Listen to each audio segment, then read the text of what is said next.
Welcome to the HyperX Academy.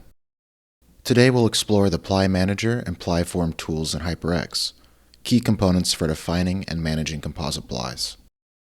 This video focuses specifically on the Ply Manager while referencing related workflows covered in other videos. By the end of this video, you'll understand the basics of ply creation, editing, and management in HyperX.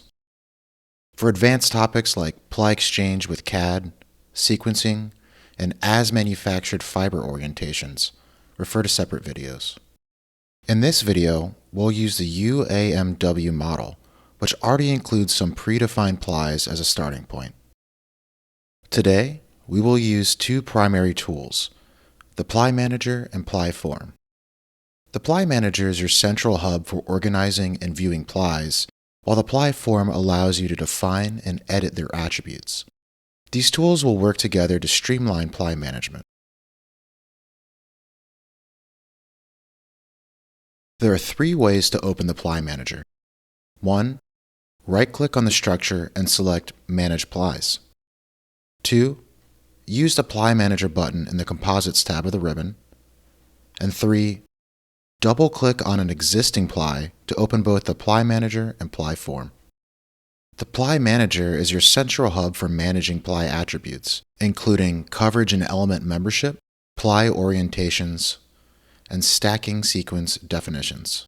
For multi-object panels, plies are grouped by object, such as top face, core, and bottom face.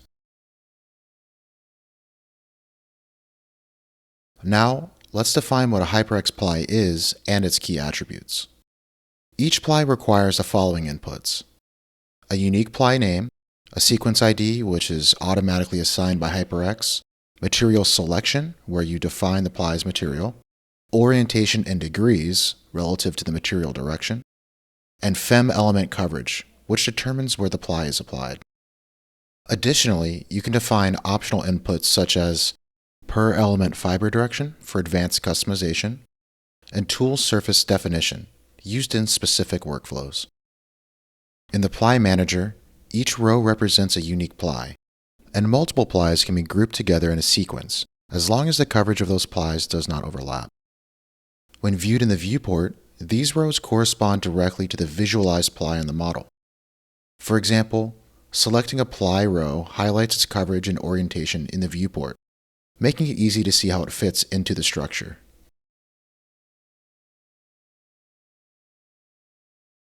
There are three main ways to create plies in HyperX. 1. Automatic sequencing, which generates plies from zone sizing results. 2. Import, which brings in plies from external files. And 3. Manual creation, which allows full customization of ply attributes. For this demonstration, we will follow a step-by-step process for manually inserting sequences and plies in the Ply Manager. First, we'll create a new sequence or use an existing one. 2.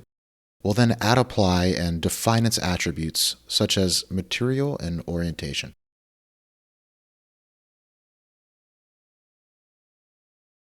And then 3. Set element coverage using the viewport. Key features include copying, cutting, and pasting plies, merging and splitting plies, and moving plies and sequences. It's important to note that crossing zone boundaries creates new zones to ensure laminate consistency, and changes to plies automatically update analysis overrides. Supported input formats include CATIA XML for CAD ply boundaries, CSV for zone-based or element-based definitions, HDF5 for binary format for element-based definitions, and HyperX-specific formats. And similar formats are available for exporting plies, ensuring compatibility with external software. Any changes made to plies on either the Ply Manager or Ply Form are still pending until you click Apply on the Ply Manager. So that means if you make an edit on an individual ply form, click Apply on that form first, and then click Apply on the Ply Manager once you're ready to commit all ply changes to the database. The Ply Manager includes a feature to generate laminate families from plies.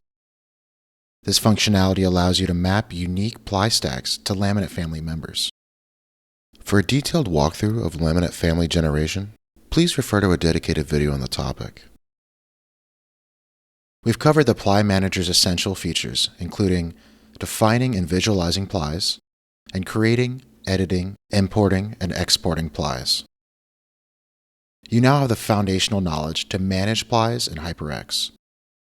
For advanced topics and related workflows, check out the other HyperX Academy videos.